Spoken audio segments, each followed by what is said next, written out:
Hello everyone, konnichiwa po. Ito na po yung part 2 ng story natin kung paano ako naging isang warrior mom ng 2 beses. December 24, 2020, pinanganak ko ang prinsesa namin. 9:30 in the morning ako pumasok sa operating room. Lumabas naman si baby is 9:42 in the morning. 36 weeks lang pala si baby nung nilabas ko siya at yung timbang niya is 1,738 grams lang siya. Sobrang liit niya talaga. 6 p.m. same day nung pinanganak ko si baby, kinausap ako ng doktor na kailangan niya na mag-undergo agad ng heart operation kasi nga may time na hindi siya humihinga or nakakalimutan niyang huminga. Kaya agad naming sinunod ang mga desisyon ng mga doktor dahil sila naman talaga ang nakakaalam at ang tanging gusto lang naman ni Papa nung mga time na to is maging okay si baby. December 26, 2020, 2 araw matapos kong pinanganak si baby, inoperahan naman siya sa puso at thankful kami kasi successful yung naging operation niya kahit napaka-risky ng operation niya dahil sa sobrang liit ng katawan niya. Pero sobrang tapang ng aming prinsesa. Pero hindi doon nagtatapos ang lahat. Nagkaroon ng komplikasyon yung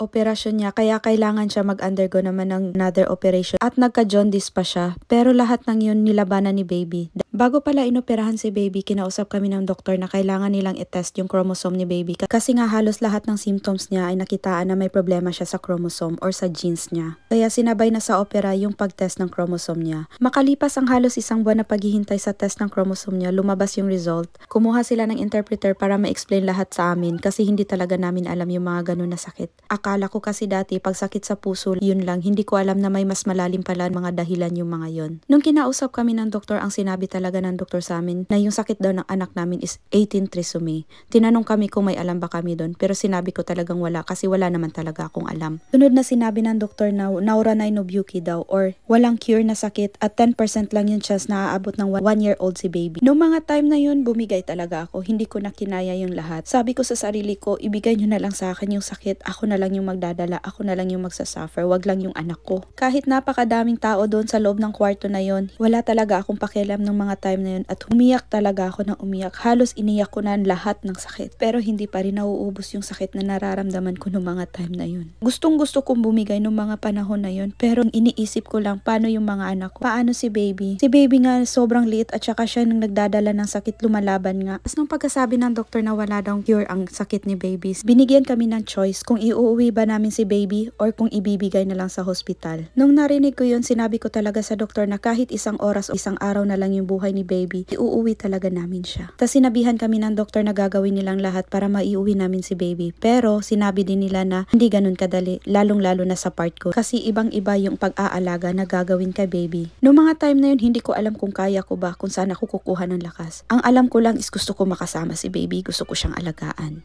at maiparamdam sa kanya kung gaano namin siya kamahal. Habang nasa hospital si baby, pinipilit namin ni Papa na maging patas sa mga anak namin. Kaya kahit sobrang bigat at sobrang hirap na hirap ako, sinisikap namin ni Papa na bigyan ng panahon yung mga kuya. Pinapasyal at dinadala namin sila sa mga park. Sa park naman ni Kuya Xander ng mga panahon na to, dapat February pag-uusapan na yung operasyon ni Kuya Xander. Pero nagkaroon kami ng problema ni Papa, hindi kami nagkakaintindihan. Ayaw na niyang ipa-opera si Kuya Xander kasi natatakot siya na baka pagkatapos na ng opera lalabas yung mga sakit katulad daw kay baby. Kaya sobrang stress ko nung mga panahon na yun. Iyak na lang ako ng iyak. Naiisip ko na parang si Papa yung natamaan ng postpartum depression. Kahit ako naman yung nanganak, pero pilit ko pa rin siyang inintindi. Ang gusto ko kasi nung mga time na yun, maoperahan na si Kuya Xander bago mailabas si baby sa hospital. Kasi nga, alam ko pag nalabas na si baby, matutuon lahat ng atensyon namin sa kanya at alam namin mag-iiba talaga yung buhay namin pag nakalabas na si baby. Umabot ng halos 2 linggo yung hindi pagkakaintindihan namin ni Papa. Pinagdasal ko na lang ang lahat na sana magkaroon siya ng wisdom at ma-enlighten siya sa gusto kong mangyari para kay Kuya Xander. Yun nga, nagbunga yung pagdadasal ko. Na-enlighten si Papa at pumayag siya na ipa-opera na si Kuya Xander. Kaya na-schedule kaagad yung operation ni Kuya Xander ng April 20, dapat naka-admit na kami kasi kailangan pa siyang i-test kung wala ba siyang ibang sakit. Tapos nung mga panahon na to, March 10, 2021, palipat na ng hospital si baby doon sa medyo malapit sa apartment namin. Medyo malayo pa kasi tong hospital na to sa apartment namin.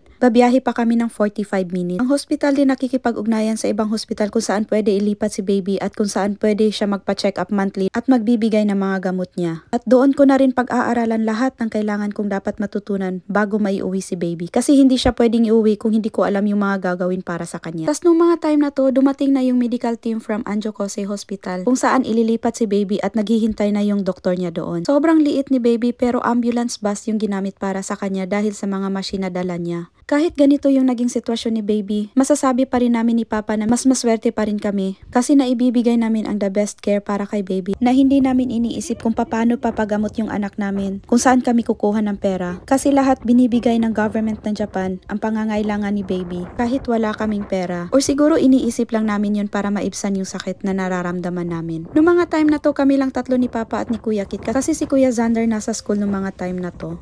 Tapos si baby lang yung sumakay ng ambulance bus kasama ng mga nurse. Kami naman nakasunod kay ng sasakyan namin. Pagkadating namin ng Anjo Kosi Hospital, in-explain sa amin ng lahat kung ano ang dapat gagawin namin sa sitwasyon namin kasi nga si Kuya Xander, hindi pa siya naoperahan. Kaya sila muna ang mag-aalaga kay baby. Kahit ganito yung sitwasyon namin, nagpapasalamat pa rin kami. Lalo na sa mga tao na naging gabay at umintindi sa sitwasyon namin. Hanggang dito na lang muna, abangan nyo na lang po yung ating part 3. Thank you for watching.